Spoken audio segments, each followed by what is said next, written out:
자, 우리가 소유리 문답 70번 보고 있습니다. 일곱 번째 계명은 무엇입니까? 일곱 번째 계명은요, 간음하지 말라입니다. 그렇다면 일곱 번째 계명에서 요구되는 것이 무엇입니까? 일곱 번째 계명은 마음과 말과 행동, 즉 우리의 모든 삶의 모습을 통해서 우리 자신과 이웃의 순결, 거룩함을 지키는 것입니다. 그렇다면 일곱 번째 계명에서 금지되는 것이 무엇입니까? 모든 단정치 못한 생각과 말과 행동, 즉 우리의 삶의 모습, 태도 가운데에 단정치 못한, 즉 거룩지 못한 것들을 우리가 금해야 된다라고 이야기를 하고 있는 것입니다. 그래서 단순히 이 7계명은 어떤 성적인 또는 그러한 것들에만 국한되는 것이 아니라 보다 좀 적극적으로 우리가 그 의미를 찾게 되면 가정과 그리고 결혼의 그 혼인 생활의 그 신성함, 즉 가정을 지키는 것이 이 7계명의 궁극적인 의미다라고 볼 수가 있는 것입니다. 우리가 이런 주제로 따라서 쭉 가야 되는데요. 언제 갈지 모르겠지만 최대한 빨리 달려보겠습니다. 네. 지금 오늘날 전 세계 가운데서 우리의 뭐 생각이라든지 또는 우리 일반적인 그 모든 삶에서 가장 영향을 주는 법조문은 무엇인가? 미국의 수정헌법 제1조라고 우리가 지난주에 살펴보았습니다. 수정헌법 제1조는 표현의 자유죠, 표현의 자유. 이 표현의 자유가 너무나 중요하기 때문에 전 세계는 대부분 이 수정헌법 제1조의 영향을 받아 언론과 종교와 집회와 청원 그리고 표현의 자유를 법적으로 보장하고 있다는 겁니다. 물론 나라마다 조금씩 다르긴 하지만 대체적으로 이 표현의 자유에 대한 자유를 보장하기 때문에 이 말은 곧 우리 속에 있는 다양한 생각들, 특별히 성과 결혼과 가정에 대한 각자의 다양한 생각들이 어떻게 보면 필터링을 거치지 않고 그냥 무한정으로 표현이 될 수 있다는 겁니다. 이것이 참 어떻게 보면 좀 좋은 것 같기도 하지만 또 한편으로는 너무나 위험하다는 것이죠. 어느 정도 좀 필터링이 돼야 되는데 그렇지 못하고 그냥 무제한으로 나오다 보니까 여러 가지 문제점이 야기가 되는 것입니다. 우리가 그래서 지난주에 봤던 부분들 짧게 한번 살펴보면요. 2016년 기준으로 우리나라 커피 산업이 6조 4천억의 시장 규모인데 거의 비슷한 규모로 이 성산업, 이 성과 관련된 이제 성이라고 하는 것은 단순히 매매춘뿐만 아니라 뭐 여러 가지 유무형의 그러한 모든 것들을 포함해서 이 성산업이 6조 7천억에 달하는 엄청난 시장 규모입니다. 여러분 6조면요 감이 안 오시죠? 저도 감이 안 옵니다. 6조니까 지금 뭐 반도체에 뭐 4천조를 투자하니 뭐 이렇게 하니까 지금 이 조라고 하는 단위에 대해서 지금 개념이 없어요. 개념이 없는데 6조 4천억은요, 6조 7천억은 정말 엄청난 금액입니다. 엄청난, 제가 말씀드렸죠. 6조 7천억이면 어느 정도라고요? 우리나라 이 민생 고유가 지원금을 2번 이상 나눠줄 수 있는 겁니다. 전 국민에게 10만 원씩을 2번 이상 나눠줄 수 있는 실로 엄청난 금액이라는 거죠. 우리나라가 세계 6위 규모의 이 성산업 대국이다. 참 수치스러운 부끄러운 데이터라고 볼 수가 있습니다. 그래서 뭐 미국 언론이라든지 전 세계 언론에 여러 가지 우리나라의 어떤 성산업에 대한 보도들이 있고 K 문화가 전 세계에 있지만 이 K식 한국식 성문화, 성매매 문화가 전 세계에 퍼지고 있다. 특별히 뭐 동남아를 중심으로 해서 아시아권을 중심으로 해서 이것이 다 퍼지고 있는 것이 오늘날 우리나라의 현실이다라는 것을 우리가 살펴보았습니다. 왜 이렇게 돼 있는가? 그러니까 TV라든지 여러 가지 문화 매체를 통하여서 우리가 했던 성에 관한 여러 가지 것들을 정말 무차별적으로, 무방비적으로 접하기 때문입니다. 그래서 TV를 틀면요, 뭐 아침 드라마든 저녁 드라마든 주말 드라마든 뭐 상관없이 불륜이 아주 주요한 주제가 되고 있습니다. 1970년대는 부모의 반대가 이루어질 수 없는 사랑이었지만 90년대, 2000년대 들어오면서는 이제 불륜 때문에 이 불륜이 이루어질 수 없는 사랑이 되었다. 이와 관련된 뭐 드라마가 히트치고 영화가 히트하는 것들을 보게 됩니다.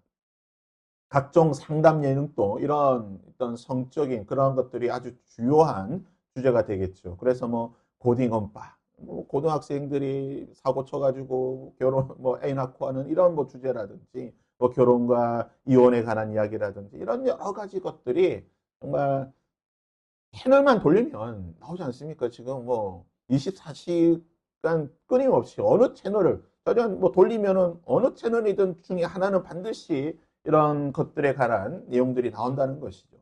동성애는 어땠습니까? 동성애는 매년 공개적으로 대중들에게 지지를 받고 있습니다. TV 지금 이제 시즌 2가 지금 준비되고 있다는 제가 기사를 본 적이 있는데요. 뭐 이런 게이라든지 레즈비언이라든지 이런 남남 여여 커플들의 이뭐 연애 또는 뭐 동거 생활을 이런 예능으로 해서 방송을 한다든지 지난달에 있었던 이 퀴어 퍼레이드 서울 시내를 관통해서 이런 동성애자들이 공공연하게 자신들의 어떤 소위 말하는 성의 성적 그 뭐라고 성 정체성을 공개적으로 드러내고 있는 일들이 지금 너무나 보편적으로 있다는 것이죠. 한 통계에 따르면 우리나라 이 청소년들, 그러니까 20세 이하 청소년들에게 물어봤어요. 혹시 친구들 중에 뭐 게이라든지 뭐 레즈비언이 있으면 어떻겠냐? 몇 퍼센트가 상관없다. 내 친구 중에 뭐 레이나 레즈비언이나 게이가 있어도 전혀 문제 없다. 라고 몇 퍼센트나 대답했을까요? 80%. 그러니까 예전에는 좀 생각할 수가 없었잖아요. 내 친구 중에 어떻게 이렇게 했지만 요즘은 나와 뭐 그것만 아니라고 한다면 친구 중에 뭐 게이가 있어도 오케이 상관없어. 뭐 레즈비언 전혀 상관없어. LGBT라고 하죠. 그런 여러 성의 그런 정체성을 가진 사람들이 있어도 문제가 없다는 거예요. 굉장히 어떻게 보면 이 우리 자녀들 가운데에 이 성에 관해서 이런 소위 말하는 우리가 전통적인 성 가치관이 더 이상 우리 자녀들에게는 먹히지 않는다. 그들의 사고에는 더 이상 이런 것들이 없다라는 것을 보게 됩니다. 왜 이러는가? 이제 학교 수업에서도 이런 전통적인 성의 가치관, 인식에 대한 도전들이 많이 있다는 거예요. 그래서 뭐 초등학교 여러 뭐 참고 도서라든지 또는 선생님들 중에서도 이런 것들에 대해서 뭐 공개적으로 뭐 이야기를 하는 영상을 우리가 살펴보았지만 뭐 경기도 교육청에서 나오는 자료라든지 또는 고등학교에서 시험 중에 뭐 여러 가지 것들에 이런 부분들 많이 나온다는 것이죠. 또 어떻습니까? 이제 비혼과 독신이 너무나 일반화되어 있다. 이제 뒷부분에 찾아보긴 하겠지만 여러분 비혼이 뭡니까? 비혼은 결혼하지 않고 사는 거예요. 남녀가 결혼하지 않고 사는 거예요. 이제 쉽게 말해 동거라든지 이런 것들을 말하는 거죠. 이제 독신은 혼자 사는 겁니다. 이것이 이제 뭐 너무나 이제 뭐 예능이라든지 또는 여러 방송과 매체들을 통해서 뭐 비혼과 결혼, 독신에 대해서 너무 많이 지금 노출이 되고 강조가 되고 있다. 한 조사에 따르면 잘 보이실지 모르겠지만 우리 이제 청년들입니다. 20대, 30대 이 결혼을 해야 되는 청년들에게 물어보니까요. 결혼하지 않고 독신으로 사는 거 어떠냐 하니까 66%가 뭐 괜찮다. 대답했습니다. 결혼하지 않고 남녀가 함께 사는 거 이제 뭐 동거라든지 이런 거 어떠냐? 57%가 뭐 상관없다. 뭐 이혼이나 재혼 또 60%. 뭐 결혼하지 않고 결혼하고 애를 낳지 않는 거. 또 뭐 56%. 이게 문제예요. 지금 그래서 지금 출산율이 지금 나라가 망하게 생긴 대표적인 문제죠. 또 결혼하지 않고 아이를 낳는 것. 뭐 부부가 떨어져서 사는 것. 뭐 주말 부부가 아니라 결혼했음에도 불구하고 부부가 각자의 삶을 살아가는 것. 뭐 여러 가지 우리가 기존에 가지고 있던 가정에 대한 결혼에 대한 그런 가치관에 반하는 벗어나는 질문들을 했을 때에 보시면 아시겠지만 거의 절반 이상이 괜찮다는 거예요. 누가요? 결혼해야 될 20대와 30대들. 이것이 문제가 없다라고 지금 답변을 하고 있다. 그래서 뭐냐? 결혼은 하기 힘들고 이혼은 하기 쉬운 시대가 되고 있다는 거예요. 결혼을 점점 가면 갈수록 결혼하기는 쉽지가 않지만 또는 이혼은 너무나 쉬운. 그래서 세 커플이 결혼하고 한 커플이 이혼하고 있는 시대가 오늘날 한국이라는 것입니다. 통계를 다시 살펴보긴 하겠지만 점점 혼인율은 떨어지고 있고요. 이혼율은 점점 상승하는데 특별히 황혼 이혼이라고 불리는 60대, 70대 결혼생활 30년, 40년 이상한 그러한 부부들에 대한 이혼이 점점 많아진다는 거예요. 이혼, 좋게 표현해서 뭐 우리가 일반적으로 표현하는 게 이제 이혼이지만 요즘 이제 졸혼이라고 하죠. 결혼을 졸업했다. 뭐 말장난이에요. 뭐 졸혼이나 이혼이랑 똑같은 표현 아닙니까? 점점 그러한 비율들이 많이 늘어나고 있다는 거예요. 그래서 결혼은 안 하고 이혼은 점점 많아지는 이런 현상이 지금 일어나고 있다. 지금 어떻게 보면 오늘날 한국 사회에서 이 가정의 가치, 전통적인 가정 또는 기독교적 가정을 지키고 또 유지하고 또 만들어가는 것이 너무 어려운 시대가 되고 있다.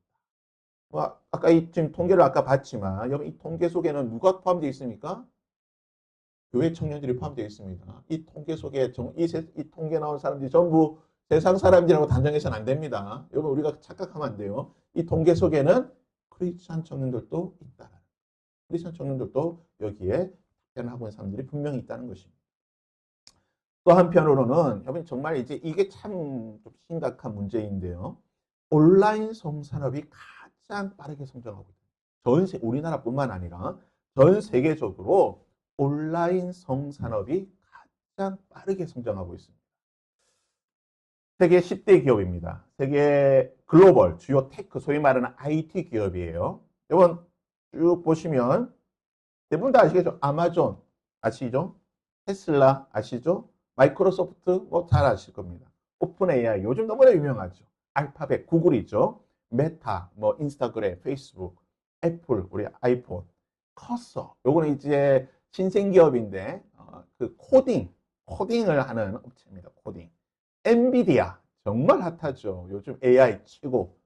그런데요, 이 기업들이 직원 한 명이 이 수익 1년에 벌어들이는 돈이 뭐 6억부터 엔비디아 같은 경우는 52억인데요. 넘사벽인 기업이 있습니다. 직원 한 명이 무려 1년에 541억을 버는 정말 엄청난 기업입니다. 직원 한 명이 이렇게 541억을 벌어요. 어느 기업이냐면 온리팬스라고 하는 기업입니다. 여러분 온리팬스라고 하는 기업 들어보셨습니까? 2016년 제 기억이 맞다면 2016년인데요. 2016년 영국에서 창업된 기업입니다. 어떤 기업이냐? 이 한 장의 사진으로 아마 다 설명이 될 것 같습니다. 어떤 기업인지 아시겠습니까? 뭐 여성을 비롯해서 뭐 남성도 마찬가지고 소위 말하는 인터넷에서 자신의 삶을 노출시키는 성적인 또는 뭐 일상적인 삶도 있지만 대부분은 성적인 거예요. 대부분은 이 성적인 것을 노출해서 돈을 버는 거예요. 근데 지금 이 소피 레인이라고 하는 이 20대 소위 말해 이제 인플루언서 이 여성이 2년 동안 이 온리팬스를 통해 얼마를 벌었냐? 1,000억을 벌었습니다. 1,000억. 도대체 뭘 하면 1,000억을 벌 수 있을까요? 뭘 하면? 벗는 거예요. 이제 구독자들이 이 여인에게 이 소피 레인이라고 하는 사람의 구독자가 되면 월 얼마씩 정기적으로 후원을 합니다. 그러면 그 후원금 중에 80%가 이 여인에게 가는. 그러니까 지금 이 전 세계에서 가장 돈을 많이 버는 기업 중에 하나가 뭐냐? 물론 엔비디아가 많이 벌긴 하지만 엔비디아는 뭘 많이 투자해야 돼요. 근데 온리패스는 그것도 필요 없어요. 그냥 이런 사람들 잘 모집해서 해주면 돈을 엄청나게 버는. 그래서 지금 너도 나도 다 온리팬스 하고 있습니다. 지금 외국은 우리나라는 조금 덜하긴 한데 정말 외국은요 거의 뭐 엄청납니다. 연예인들도 지금 다 하고 있고요. 특별히 스포츠 스타들 중에 아마추어 스포츠 하는 사람들 같은 후원을 못 받으니까 이 온리팬스를 통해 가지고 그냥 뭐 이렇게 뭐 살짝 벗으면 그냥 한 번에 한 방송에 뭐 몇백만 원씩 버니까 엄청나는 거예요. 한 통계를 보니까 유튜브를 하면 영상을 유튜브를 해서 이렇게 업로드를 하면 그 뭐 광고 수익을 주잖아요. 그러니까 예를 들어서 유튜브를 해서 1,000원에 대한 수익이 발생하면 그 중에 55%만 이 유튜버가 가져가요. 45%는 유튜브 구글이 가져갑니다. 트위치라고 하는 이제 우리나라로 치면 뭐 아프리카 비슷한 그런 게 있는데 거기는 한 60%에서 50%에서 70% 주는데요. 아까 말씀드린 온리패스는 80%를 줍니다. 그러니까 1,000원의 수익이 생기면 이 온리팬스 회사는 200원만 가져가고 800원을 이 사람에게 줘. 그러니까 지금 다 여기에 몰리는 거예요. 지금 이 엄청난 이 지금 그런 뭐라고 할까요? 돈벌이이자 너무나 쉽게 어떤 성적인 그런 것들을 노출시키는 대표적인 어떤 매체가 되고 있다. 한때 지금 우리나라 지금도 마찬가지입니다. 이 엑셀 방송이라 지금 다 모자이크. 왜냐면 지금 모자이크를 안 하면은 이게 좀 보여줄 수 없어가지고 전부 다 모자이크를 처리했는데 이번 엑셀 방송 들어보셨죠? 엑셀 방송. 엑셀 방송이 뭔지 아십니까? 제가 뭐 이런 것까지 다 설명해 드려야 되는 것에 대해서 제가 참 그렇긴 하죠. 엑셀 방송이 너무 단순합니다. 엑셀 지금 요게 엑셀이에요. 요게 보면 이 소위 말하는 여성들 BJ들의 이름이 요게 쫙 기록이 되어 있어요. 그래서 지금 이 방송을 보는 시청자가 자기가 마음에 드는, 예를 들어서 이 사람한테 후원을 해요. 100만 원을 후원을 해요. 그럼 여기 이제 100만 원 후원 받았다 뜨는 거예요. 그럼 1등 올라가잖아요. 그러면 이 사람을 좋아하는 사람이 뭐야? 내가 좋아하는 애가 얘보다 안 돼? 그러면 어떻게 할까? 200만 원을 후원을 하는 거예요. 그러면 밑에 있다가 올라가는 거예요. 이렇게 해가지고요. 이 한 방송에 수천만 원의 돈이 왔다 갔다 하는 거예요. 이게 엑셀 방송이거든요. 이 진행하는 사람, 요 사람의 한 1년에 버는 이 사람들 말고 이 진행하는 남자가 버는 수익이 얼마냐? 1년에 30억을 번다. 진행하는 사람이 30억을 버니까요. 이 사람들이 얼마나 더 많아요. 문제는요. 소위 말하는 그 오프라인에 있던 그 소위 말하는 성매매 하던 여성, 소위 말하는 뭐 강남의 템프로라든지 그 강남의 어떤 술집에 다니는 사람들의 상당수가 지금 뭘 하고 있냐? 타이거하는 거예요. 손님들 앞에 가가지고 술 시키고 술 마시고 하는 것보다 차라리 여기서 그냥 옷 한번 벗는 게 돈을 더 많이 벗고 진상들을 안 만나니까 더 돈을 많이 버니까 전부 다 지금 다 여기로 간다는 거예요. 이게 지금 우리나라에서 생긴 거거든요. 이게 지금 어디로 수출됐을까요? 중국에 수출이 돼가지고요. 중국에 지금 이 엑셀 방송이 엄청나답니다. 지금 우리나라와 같은 지금 수많은 중국의 젊은이들이 다 지금 이 엑셀 방송에 들어와가지고요. 이런 지금 어떤 성적인 이런 것들로 지금 다 돈벌이가 되고 있다. 그러니까 예전에는 오프라인에서만 특정된 공간에서만 어떤 성적인 것들을 어떤 뭐 그런 향유하고 그들만의 리그였다라고 한다면 지금은 어떻습니까? 온라인이니까 제한이 없어요. 전 세계가 동시에 다 보게 된다. 이게 너무나 무서운 거예요. 시간과 장소에 제한이 없다는 거예요. 돈만 있다라고 한다면 심지어는 때로는 무료로 할 때도 있어요. 그냥 이 시청자를 끌어들이기 위해. 여러분, 그런데 여기에 뭐 이 시청 제한 연령이 있겠습니까? 물론 있겠죠. 그러나 우리 아이들 얼마나 똑똑합니까? 엄마 아빠 주민등록증 번호 해가지고 얼마나 똑똑합니까? 외국은요 이런 거 제한도 없습니다. 외국은 이런 제한도 잘 안 걸어요. 그래서 이런 것들이 왜 생겼냐? 코로나가 정말 제가 보기에 정말 이 코로나를 기점으로 해가지고 전 세계의 어떤 문화 또는 삶의 양식이 너무나 많이 바뀌었는데 교회도 마찬가지예요. 교회도 이 코로나를 기점으로 굉장히 많은 큰 변화를 겪었는데 이 코로나를 기점으로 해가지고 오프라인에 있던 성매매가 다 온라인으로 넘어갔다. 이런 식으로 온리팬스라든지 또는 뭐 이런 엑셀 방송이라든지 이런 것들로 전부 다 넘어가면서 정말 무차별적으로 제한 없이 이것들을 사람들에게 전파되고 있는 심각한 시대가 되었다. 그런데요, 문제는 사람이라고 하는 것은요, 언제든지 이런 성적인 것을 찾아가는 존재잖아요. 참 재미있는 것은 우리나라 인터넷이 발전했던 획기적인, 그 전까지 기억하십니까? 여러분 인터넷 모뎀 썼잖아요, 모뎀. 기억나세요? 제가 정말 기억하는데요. 제가 대학교 1학년 때인가? 이 그 PC 통신. 이때 모뎀이 처음 나왔었거든요. 그때 뭐 전화선 꼽아가지고 이렇게 했던 모뎀이 속도도 정말 안 났거든요. 뭐 하루 밤새 다운받으면 1메가 받던 시대입니다. 하루 종일 받으면 한 2메가, 사진 한두 장 받던 그 시대가 메가 그 초고속 인터넷 통신이 될 수 있었던 우리나라 인터넷의 환경을 바꿨던 사건이 뭔지 아십니까? 이겁니다. 소위 말하는 오양 비디오 사건. 이 배우의 그 음란 동영상이 인터넷에 올라왔는데 이것을 다운받으려고 하니까 용량이 너무 크잖아요. 이거 뭐 일주일 내내 받아도 안 돼요. 그러니까 사람들이 어떻게 합니까? 전부 다 초고속 인터넷을 다 깔았다. 그래서 이거를 기점으로 해가지고 우리나라가 초고속 인터넷망이 확충되는 결정적인 사건 중에 하나가 바로 이 사건입니다. 옆에 사건은 뭔지 아십니까? 오늘날 전 세계에서 사람들이 가장 많이 보는 앱이 뭔지 아십니까?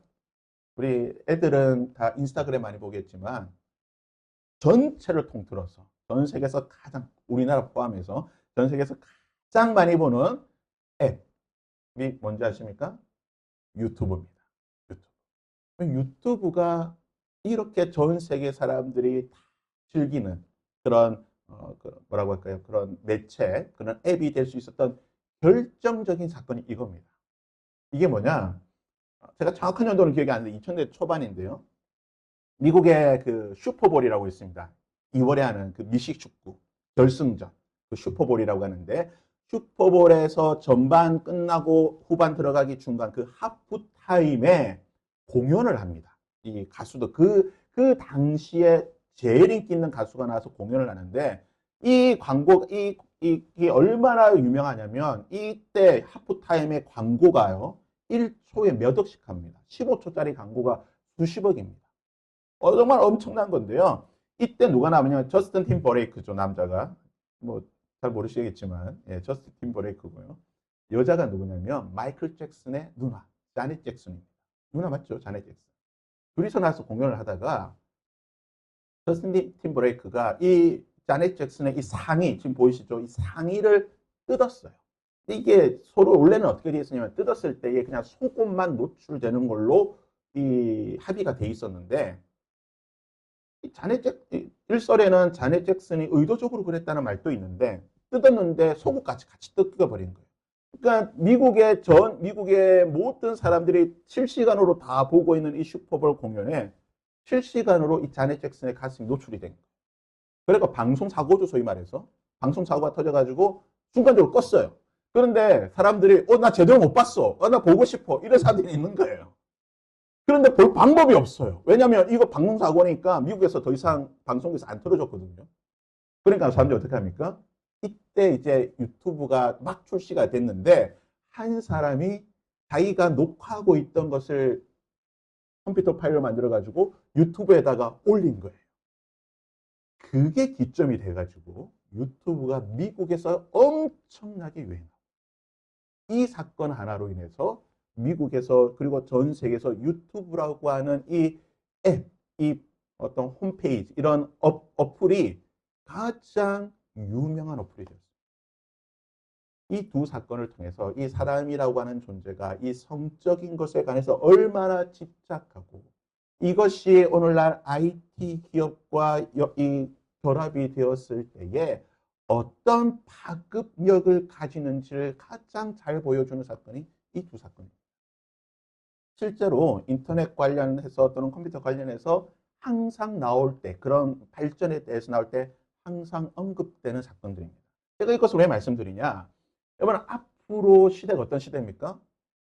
AI 시대잖아요. 지금 벌써 AI 시대라고 하잖아요. AI 시대. 그러면 AI가 지금 어떤 수준까지 가 있습니까? 사람들과 우리 뭐 이렇게 상담하잖아요. 나 오늘 뭐 기분 어때 하면 AI가 상담 막 해준다고 하잖아요. 그래서 AI와 사랑 또 빠지는 뭐 그런 게 나오고 있는데요. 사람이 얼마나 이 소위 말하는 사업가, 돈 냄새를 기가 막히게 맡는 이 사업가들이요. 얼마나 머리가 좋은지 AI를 장착한 리얼돌, 로봇이죠. 로봇을, 그러니까 예전에 인형이었지만 이것은 이제 로봇 기술이 발달하니까 이 리얼돌이 로봇으로 만들고 그 로봇에다가 AI를 넣어가지고 AI가 장착된 리얼돌이 나왔습니다. 한번 보실까요?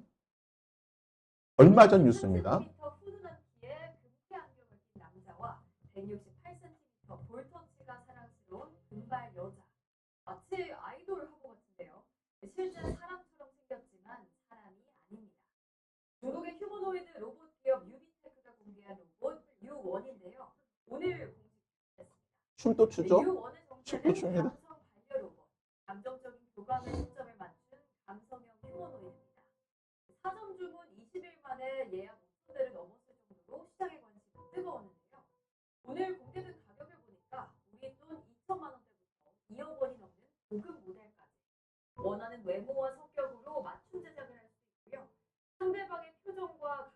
읽어내는 교감 능력을 갖췄다는 게 업체 설명입니다. 지금 기술이 여기까지 와 있다는 거예요. 기술이 오늘날 지금 현 시대 기술이 이렇습니다. 내년이면 어떻게 될지 몰라요. 기술의 발전이 너무나 두렵기 때문에 내후년은 도대체 어떤 세상이 펼쳐질지는 아무도 알 수 없습니다. 이런 시대 가운데에 우리는 이런 현실 속에서 이 7계명을 어떻게 이해하고 받아들여야 되는가? 하나님께서는요, 결혼관계 밖에서의 모든 성관계를 금하고 계신다. 보셨잖아요. 지금 AI 같은 경우. 이런 것도 지금 앞으로 지금 어떻게 될지 모르는 거예요. 이게 지금 뭐 결혼하지 못한 소위 말하는 노총각들에게 배우자 역할을 할 수가 있다는 거예요. 과연 이것을 우리가 어떻게 이해를 하고 성경적인 관점에서 하나님 말씀의 관점에서 이것에서 어떻게 우리가 이야기를 해야 되는가? 바라봐야 되는가? 성경은 하나님께서는 결혼 관계 밖에서의 모든 것들을 다 금지하고 계시고 오로지 결혼 안에서만 하나님께서는 허락하고 계십니다. 그래서 저는 감히 예측해 보는데 지금 동성 부부에 대해서 뭐 이런 진보적인 뭐 감리교라든지 미국에 있던 여러 진보 교단들에서는 동성애자들을 결혼을 주례를 해주잖아요. 주례해줍니다.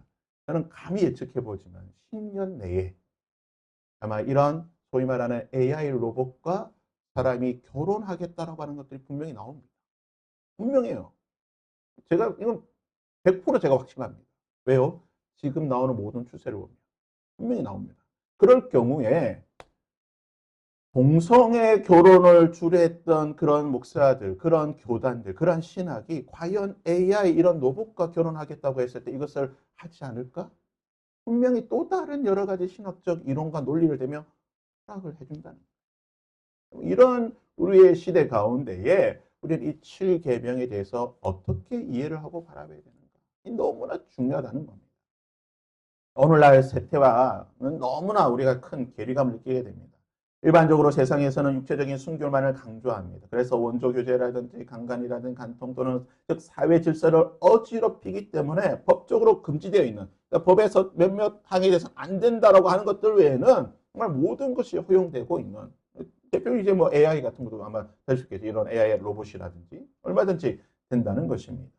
그래서 7계명의 의미는 훨씬 더 우리가 더 엄격하게 말씀드렸지만 단순히 7계명이 어떤 성적인 것이 아니라 뭡니까?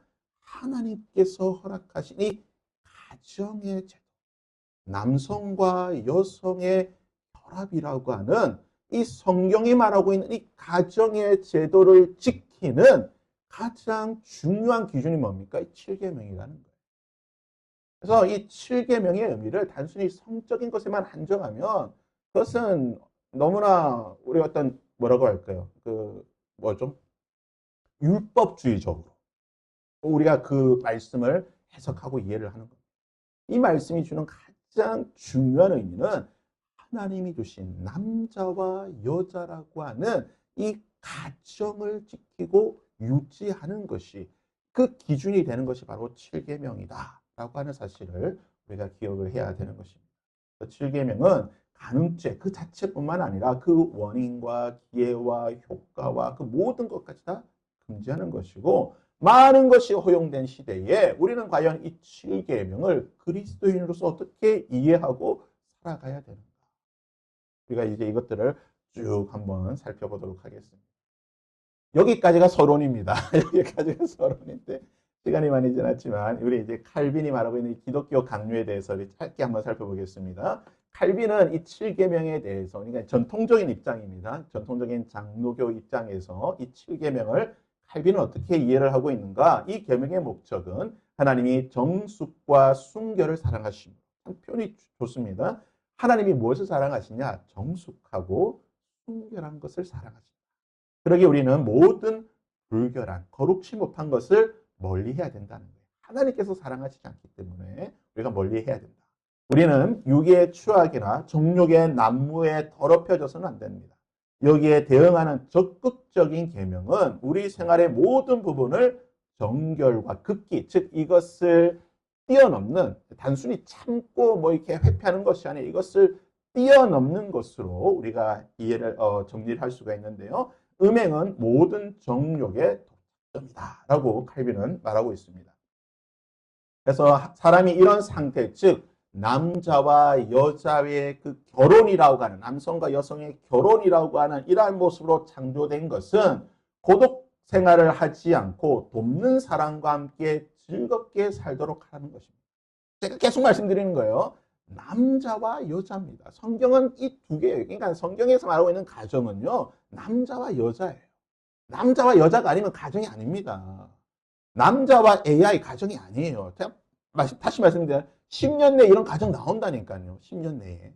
남자와 AI, 여자와 AI로 로봇으로 구성이 되는 가정이 반드시 나와요. 하지만 그것은 가정이 아니라는 거예요. 남자와 남자의 가정이 아니듯이 그것도 마찬가지라는 겁니다. 가정이라고 하는 것은 남자와 즉 여호와 하나님이 이르시되 사람이 혼자 사는 것이 좋지 아니하니 내가 그를 위하여 돕는 배 남자와 여자를 만들어서 가정을 이루게 하신 것이다. 그러기에 사람은 죄의 저주를 받아 더욱 이렇게 할 필요가 있다라는 거예요. 죄의 저주로 인하여서 타락하기 때문에 이 타락으로부터 지키기 위해서 더욱 뭘 해야 된다고요? 가정을 꾸려서 가정을 이루어서 살아가야 된다. 물론 이에 뒤에 우리가 이제 독신에 관해서 칼빈이라든지 또는 우리 여러 청교도 입장을 살펴보긴 하겠지만 성경은 다음 주에 보긴 하겠지만 이 독신과 결혼에 대해서 크게 구별을 두지 않습니다. 그렇지만 창조의 원리는 남성과 여성이 결혼을 해서 가정을 이루는 것을 하나의 중요한 창조의 원리로 말씀하셨다. 이 결혼 제도를 제정하시고 축복하시고 성별하셨다는 거예요. 하나님은 이 가정의 제도를 축복해 주셨다고 하는 것이 중요합니다. 주께서는 간음을 금하십니다. 따라서 순결과 정조를 요구하시는데요. 순결과 정조를 보존하는 길은 다만 하나뿐입니다. 사도의 명령은 음행을 피하기 위하여 남자마다 자기 아내를 두고 여자마다 자기 남편을 두고 여기서도 나오는 거예요. 남자마다 남자를 두라는 게 아니에요. 남자마다 여자를 두고 여자마다 남편을 두어라. 가정을 이루라는 거예요. 만일 절제할 수 없거든 혼인하라. 그러니까 성경은 독신과 결혼에 대해서 특별히 이제 신약의 입장에서 또는 바울의 신학에서는 크게 구별을 두지 않지만 두 개 다 가하다라고 말을 하고 있지만 그러나 어떤 죄의 관점에서 본다라고 한다면 오히려 결혼하는 것이 더 유익하다, 좀 더 좋은 점이 많다라고 바울은 권면을 하고 있습니다. 사도가 말하는 뜻은 첫째로 남녀의 대부분은 무절제의 죄를 짓는 것이기에 그 죄를 짓지 않기 위해서는 그러한 사람들은 불결과 싸울 수 있는 유일한 길은 한 사람도 예외 없이 결혼하는 것이 그러한 죄를 짓지 않을 수 있는 가장 지혜로운 방법이다라고 말을 하고 있는 것입니다. 그래서 성숙과 정조에 대해서 결혼한 남녀가 자기들의 결합을 하나님께서 축복하신다라고 인정한다면 동시에 그들은 정욕을 억제하지 않고 방탕하게 되어 결혼을 더럽혀서는 안 된다고 경고를 하고 있습니다. 혼인은 존귀하여 무절제한 추약을 덮지만 무절제를 격발해서도 안 된다. 그러므로 결혼한 남녀는 무슨 짓을 해도 무방하다고 생각하지 말고 남편은 아내를, 아내는 남편을 신중히 대하며 혼인의 존귀함과 절제에 합당하지 않는 일을 일체 허용해서는 안 된다라고 말하고 있는 것입니다. 그래서 결혼했다고 해서 다 끝이 아니라는 거예요. 이것을 잘 남편과 아내는 잘 지혜롭게 해야 되는데 요거만 이제 살펴보고 끝내도록 하겠습니다. 작년 뉴스죠. 회원 6,300명 있던 이 스와핑 남녀 이 부부가 서로의 배우자를 바꾸어서 어떤 성적인 이탈을 하는 이 클럽이 발견이 되었고요. 멀리도 없습니다. 제 친한 목사님이 계신 시흥 그 교회 바로 앞에 있더라고요. 이 시흥에 있는 교회에서 이 목사가 이상한 교리를 만들어가지고 물론 이 교리 자체가 어떻게 보면 문선명한테 온 거예요. 문선명. 여러분 문선명의 피가른 교리가 바로 이거거든요. 피가른 교리가 별 차이 없는데 이 시흥에 있는 이 교회가 이 다바크라고 하는 이 교리로 해가지고 부부가 이 결혼한 교회 내에 있는 부부를 서로 이렇게 바꾸는 이를 성경에 있는 내용이라고 하면서 이상한 교리를 만들어가지고 해가지고 지금 이 방송에 나오기도 한 것을 보게 됩니다. 그래서 결론적으로 말하면요. 정숙과 정조는 주 안에서 맺어진 결혼 생활에 절도와 성숙을 회복해서 극단적 음탕에 빠지지 말아야 합니다. 그래서 암브로시우스, 초대 교부였던 암브로시우스는 이런 말을 했습니다. 이 방탕을, 즉, 결혼했다고 해서 이런 극단적인 방탕에 빠지게 될 경우에는 결혼 생활에서 수치나 체면을 개의치 않는 사람은 자기처를 가늠한 자다. 결혼 생활을 했지만 그러나 어느 정도 뭐라고 할까요? 이 수치와 체면이라고 표현된 정숙과 정자라고 말할 수 있는 이것을 지켜야 된다라고 이야기를 하는 것입니다. 그래서 이 부분에 대해서는 이제 또 뒤에 좀 더 칼빈의 여러 가지 기독교 강요 내용들을 우리가 한번 살펴보도록 하겠습니다. 이제 딱 서론 끝내고 이제 다음 주부터 본론해서 이제 독신과 비혼과 여러 가지 이제 쭉 주제를 한번 살펴볼 텐데요.